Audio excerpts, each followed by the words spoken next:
and For first responders. first responders and stuff, yeah. And Bob, I'm going to ask this of you, your next meeting with them, could you possibly get a tally or a total of first responders that they have throughout the area for each township? Do you know the number? I don't know the number, but they've got a number, I don't know. I know one thing, Angelica's got the most. Yeah, that would be good information for everybody. I don't know how many they have.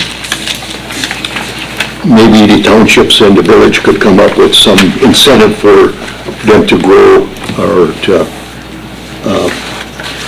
you were talking about the fire situation.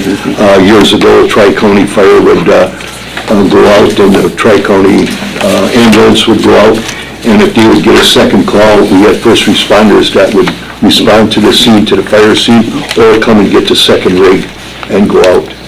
And I don't see no reason why that couldn't be possible with, Yeah, they could if they get them, yeah. yeah, if they have somebody available, that's the thing. So there's one more thing that they're going to do. They're working with the school. They're trying to get in there to teach a class or have a class to show these students the effect on drugs. They're having a hard time getting time into the school, and they don't know if to start with the middle school or the high school. Middle school, actually, if they started in 6th grade, they're hit at about the right time. They said, what would it affect the person if they keep on with drugs? They're trying to get into schools they're having a hard time getting time to get in there, but they want to get some classes in the middle school with it, so. By the time they hit middle school, it's too late. Wait a can't get much younger. You can't get there early enough anymore.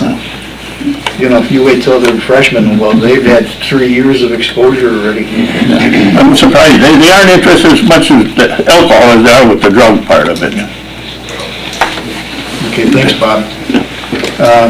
Next, we have the committee of the whole of January 25th, 2016. To consider, as resolved in that meeting, under A, consider to authorize Attorney Vandy Castle to review the village ordinance 31.05 sub G, sub 1, sub C, fermented malt beverages and intoxicating liquor qualifications of applicants and premises, Class A license issuance restrictions. C, the retail of flowers and gifts for the purpose of sale of wine only for consumption away from the premises were sold and in its original package, containers or bottles, as per request from Mountain Bay Gifts. Cindy and Mike Mother are the owners. The way the current ordinance is written, it was written specifically for a flower and a gift shop. This is a gift shop, but I don't think that they sell fresh flowers. Yeah, I think the simple change of an and or probably addresses any of the trends that I see right now. And slash or.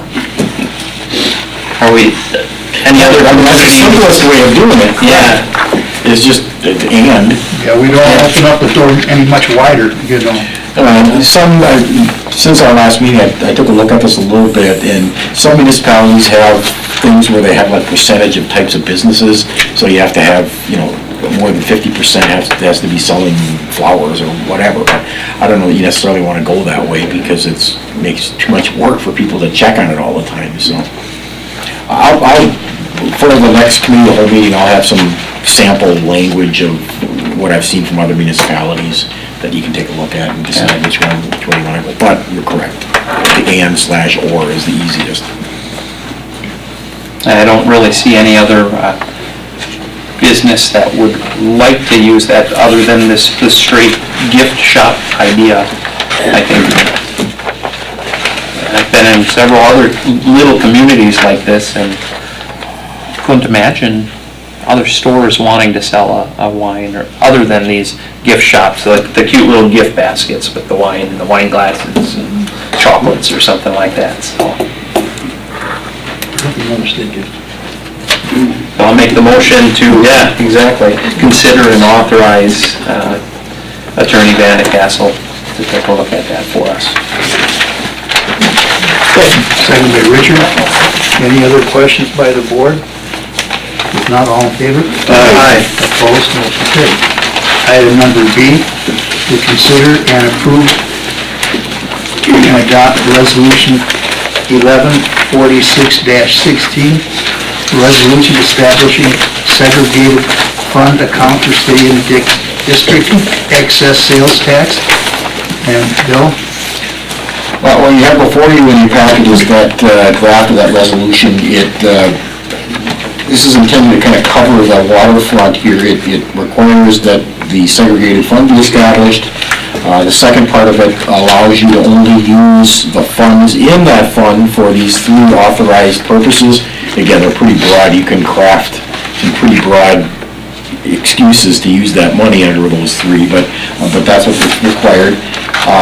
And that the funds can't be distributed from that fund unless there's another resolution or a resolution for each time there's a distribution that indicates how much is being distributed and what its purpose for is.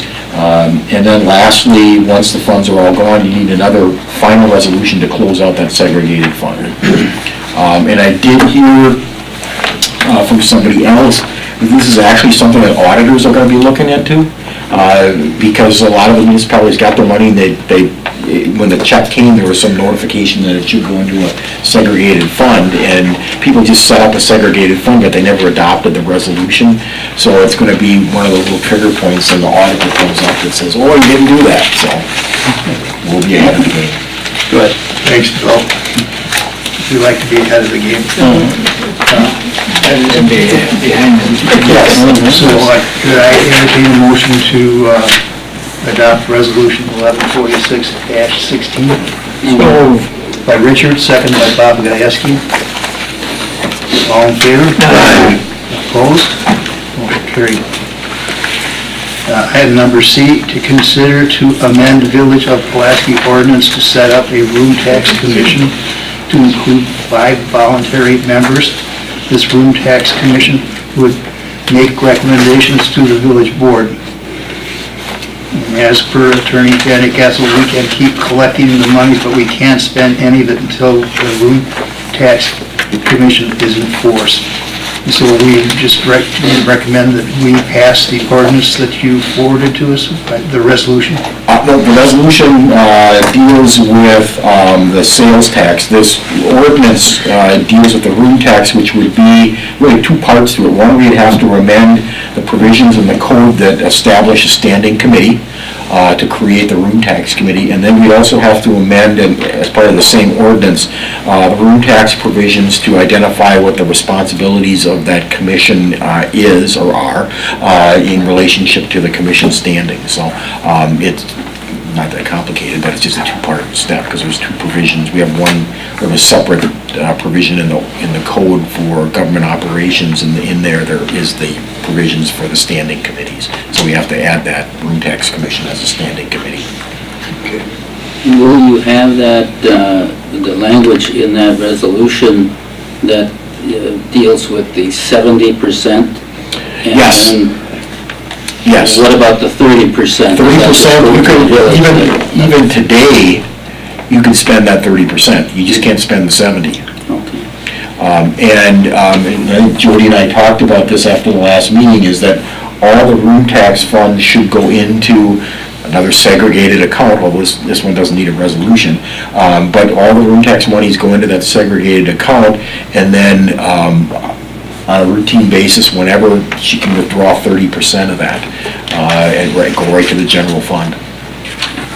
And I don't know if you want to do it quarterly or whenever you need it, or however you want to set that up. That's up to you all how you want to do it. But the 70% would have to be in there until we have a room tax commission and they can spend it.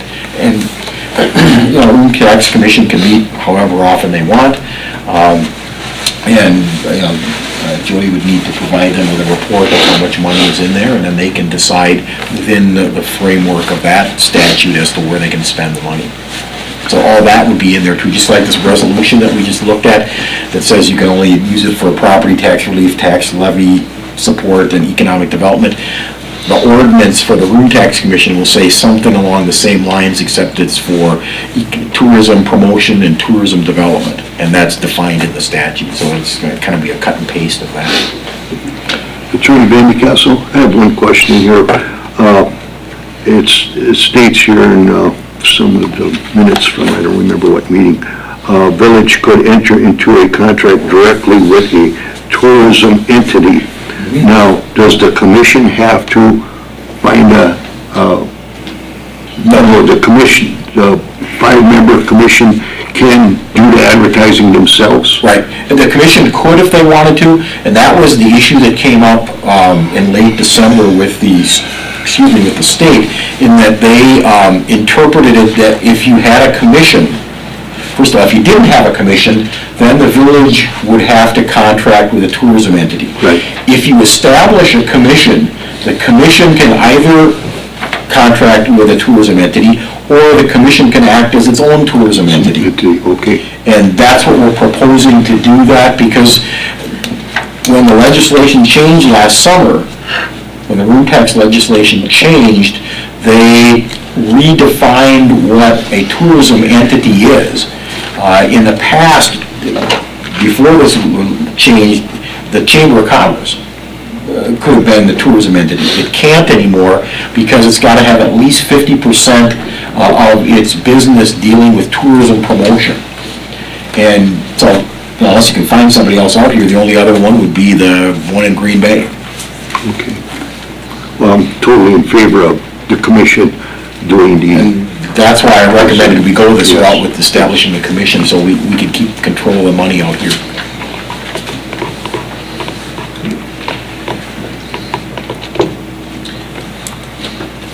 Well, I'll make the motion to amend the village ordinance to set up a room tax commission. That would be to authorize Attorney Van de Castle to do the paperwork, and then we'd need to set up a public hearing for that. Correct. An ordinance change. And I will second that. Second by Roger. Any other questions by the board?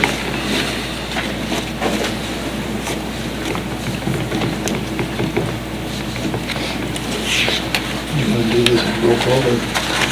Did you need a roll call? You don't have to. You don't have to, okay.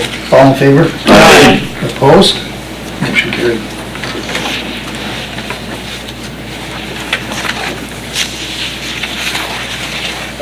Number 6, we have payment request from Robert Alien Associates Incorporated, invoice 70137, miscellaneous amount of $377.50. Invoice 70138, corporate way lift station upgrade, that's a TIF 2 project, amount of $1,320.50.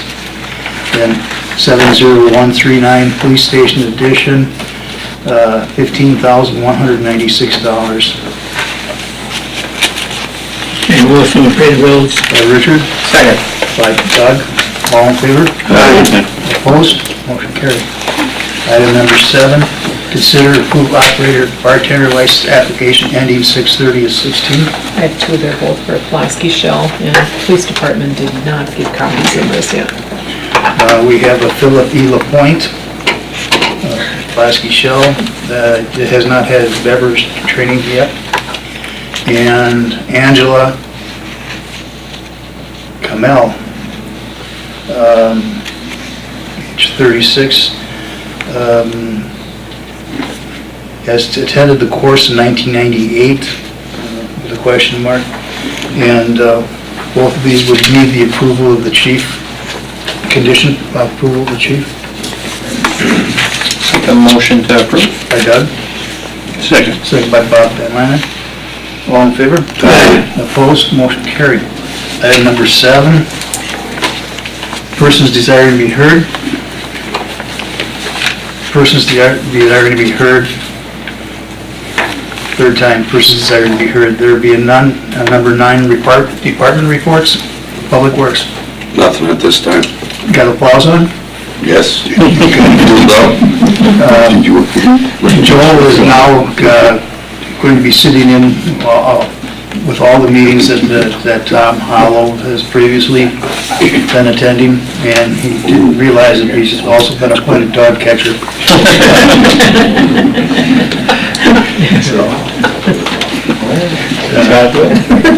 So Joel is now your go-to guy.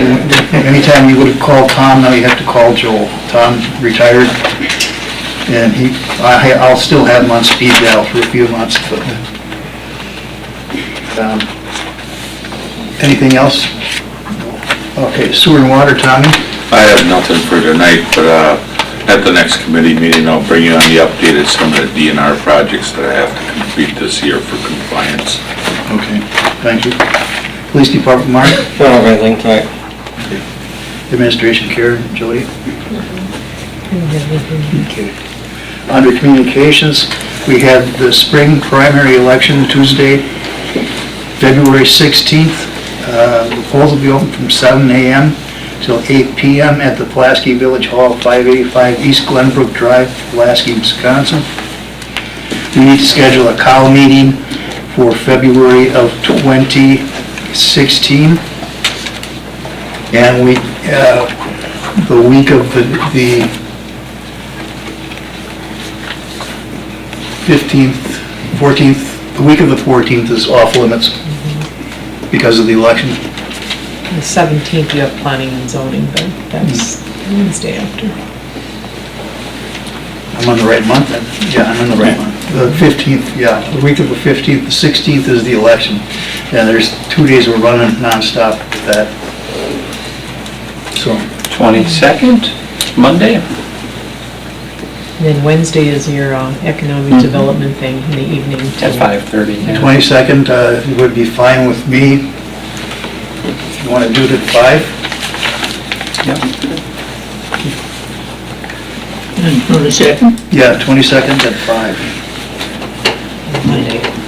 Yeah.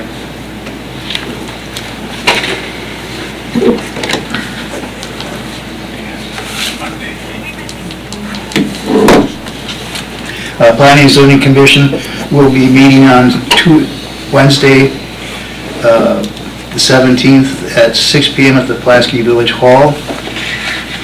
The Economic Development Ad Hoc Committee meeting is for Wednesday, February 24th, from 11 a.m. to 1:30 p.m., meeting at First Merit Bank, and then a tour of Franciscan Friars Printing Building across the street from First Merit Bank. And then with his evening meeting. And the evening meeting, Doug, is... 5:30 at Glenbrook in the district offices. Is that They have for a sure? beautiful conference room in the new part of the building there. Okay, and then Doug, you want to touch base on the Parks Ad Hoc Committee for the 25th? Yeah, we'll be getting together at 5 o'clock right here in this meeting room. And we'll mostly be scheduling the use of the ball diamonds at Memorial Park. Any other concerns, of course, are addressed at that meeting as well. Then schedule the time for the next regular board meeting for March 7th, 2016. Would you prefer 6 o'clock or 7:30? 6. 6? 6? Thank you. 6 p.m. I really like that way better than at 7:30. Let's make a motion on that. I need a motion on that. By Bob, second. Second by Doug. All in favor? Aye. Opposed? Motion carried. 6 p.m. it is. Yeah. And without, Joe, do you have anything else that you wanted to address? Okay. There's a nice one about that, it was legally about the bidding, or, I think we should adjourn and then... oh, okay. I'll make a motion to adjourn. Doug and then Richard, all in favor? Don't